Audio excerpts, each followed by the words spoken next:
एक अमीर इंसान था। उसने समुद्र में अकेले घूमने के लिए एक नाव बनवाई। छुट्टी के दिन वह नाव लेकर समुद्र की सैर करने निकला। आधे समुद्र तक पहुंचा ही था कि अचानक एक जोरदार तूफान आया।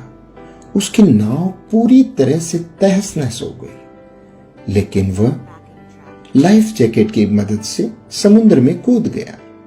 जब तूफान शांत हुआ तब वह तैरता तैरता एक टापू पर पहुंचा, लेकिन वहां भी कोई नहीं था। टापू के चारों ओर समुद्र के अलावा कुछ भी नजर नहीं आ रहा था। उस आदमी ने सोचा कि जब मैंने पूरी जिंदगी में किसी का भी बुरा नहीं किया तो मेरे साथ ऐसा क्यों हुआ। उस इंसान को लगा कि ईश्वर ने मौत से बचाया है तो आगे का रास्ता भी वही बताएगा। धीरे धीरे वह वहां पर उगे झाड़ फल पत्ते खाकर अपने दिन बिताने लगा।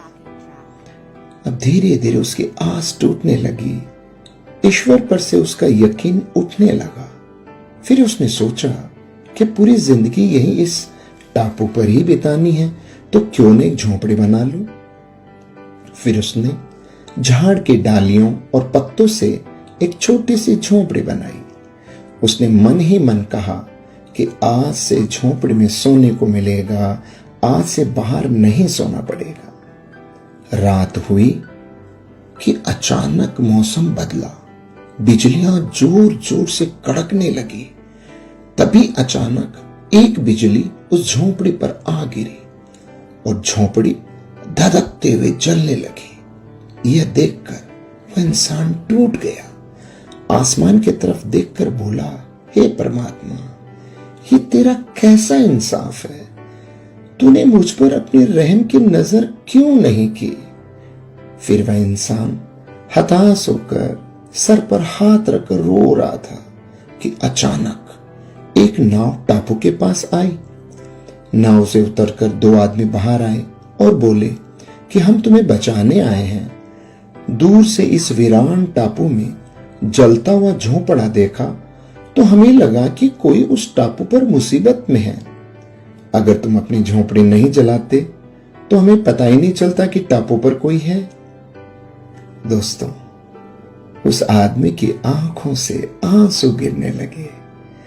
उसने ईश्वर से माफी मांगी और बोला कि हे परमात्मा, मुझे क्या पता था कि तूने मुझे बचाने के लिए मेरी झोंपड़ी जलाई थी। यकीनन तू अपने भक्तों का हमेशा ख्याल रखता है। तूने मेरे सब्र का इम्तिहान लिया, लेकिन मैं उसमें फेल हो गया। मुझे माफ कर दीजिए। दोस्तों, ईश्वर अपने भक्तों से दूर नहीं है। उसे सब पता है कि अपने भक्तों को कब और कैसे देना है। उसकी रहमतों की बरसात तो हर पल हर घड़ी 24 घंटे हो रही है। बस कमी है तो हमारे विश्वास की। हमारा विश्वास ही है जो डगमगा जाता है। जब एक सांसारिक पिता ही अपने बच्चे को दुख तकलीफों में नहीं देख सकता तो जिस पिता ने इस सृष्टि की रचना की है वो भला कैसे अपने बच्चों को बीच मझधार में छोड़ सकता है। प्रेमियों, दिन चाहे सुख के हों या दुख के, प्रभु अपने भक्तों के साथ हमेशा रहता है। राधे राधे।